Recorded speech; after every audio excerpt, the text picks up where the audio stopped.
दोस्तों, आज मैं आपको एक ऐसी कहानी सुनाने जा रहा हूँ जो सिर्फ इतिहास नहीं है। ये दर्द है, संघर्ष है और एक ऐसी जीत है जिसने पूरे देश की किस्मत बदल दी। ये कहानी है भीमराव रामजी आम्बेडकर की। दोस्तों, मैं रमाश्रय सिंह आपके अपने चैनल रमाश्रय वॉइस पर आप सबका स्वागत करता हूँ। यह चैनल किसी जाति, धर्म या व्यक्ति विशेष के खिलाफ नहीं है, बल्कि सामाजिक मुद्दों पर विचार प्रस्तुत करता है। 14 अप्रैल 1891 मध्य प्रदेश के मऊ में एक गरीब महार परिवार में एक बच्चा जन्म लेता है।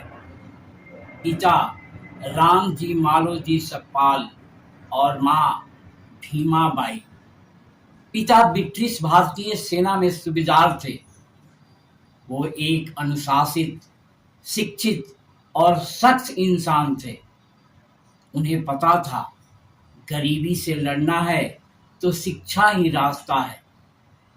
माँ भीमाबाई एक सरल, सहनशील और त्याग की मूर्ति।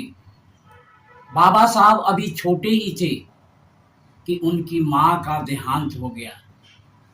सोचिए, एक छोटा बच्चा जिसे माँ के प्यार की सबसे ज्यादा जरूरत थी, वो अचानक अकेला हो गया।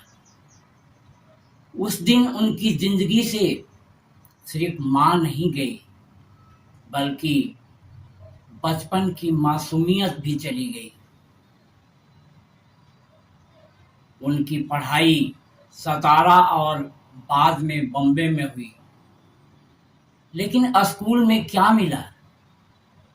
उन्हें क्लास के पीछे बैठाया जाता था। उन्हें अछूत कहा जाता था। उनकी कॉपी तक कोई छूना पसंद नहीं करता था।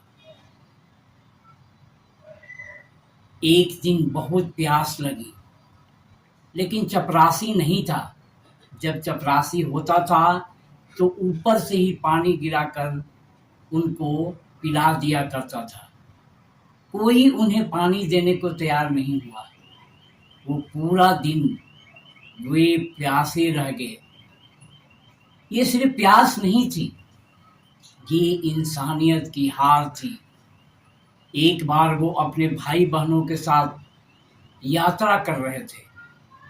बैलगाड़ी वाले ने जाति जानकर उन्हें बीच रास्ते में उतार दिया। धूप, भूख, प्यास और चारों तरफ सन्नाटा।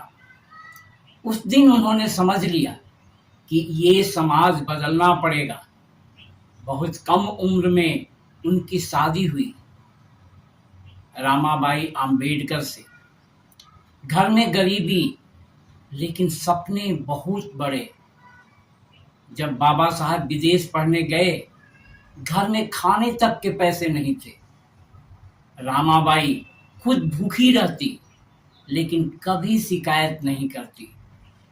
एक दिन उन्होंने अपने गहने बेच दिए ताकि उनके पति की पढ़ाई रुक न जाए। जब हालत बहुत खराब थे, तब एक इंसान उनके जीवन में भगवान बनकर आया, और वो था बड़ौदा के राजा सयाजीराव गायकवाड़। उन्होंने आम्बेडकर को छात्रवृत्ति दी, विदेश में पढ़ने का मौका दिया। अगर ये मदद न होती तो शायद इतिहास कुछ और होता। अमेरिका के कोलंबिया विश्वविद्यालय और इंग्लैंड के लंदन स्कूल ऑफ इकोनॉमिक्स से पढ़ाई किया उन्होंने। वो दुनिया के सबसे पढ़े लिखे भारतीयों में शामिल हो गए। लोग यहाँ तक कहते हैं कि उनके पास 32 डिग्रियां थीं। लेकिन भारत लौटते ही फिर अपमान। नौकरी मिली, लेकिन सम्मान नहीं। चपरासी फाइल फेंक देता था।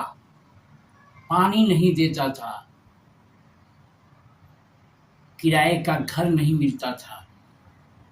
एक रात उन्हें सड़क पर सोना पड़ा था। उन्होंने तय किया, अब मैं नहीं झुकूंगा, अब मैं समाज को झुकाऊंगा। उन्होंने दलितों, महिलाओं और गरीबों के लिए आवाज उठाई और फिर भारत का संविधान लिखा, जहां हर इंसान बराबर है। 6 दिसंबर 1956 बाबा साहब इस दुनिया को छोड़ गए, लेकिन उनका विचार आज भी जिंदा है। बाबा साहब ने अपने अंतिम समय में हिंदू धर्म त्याग दिया था और बौद्ध धर्म की दीक्षा ले ली थी। दोस्तों, जिस बच्चे को पानी नहीं मिला, उसी ने देश को अधिकारों का सागर दे दिया। जिसे समाज ने ठुकराया, उसने पूरे समाज को जीने का हक दे दिया। तो आज के लिए इतना ही। फिर मिलते हैं किसी और विषय के साथ, किसी और विश्लेषण के साथ। तब तक के लिए नमस्कार, जय भीम, जय जोहार।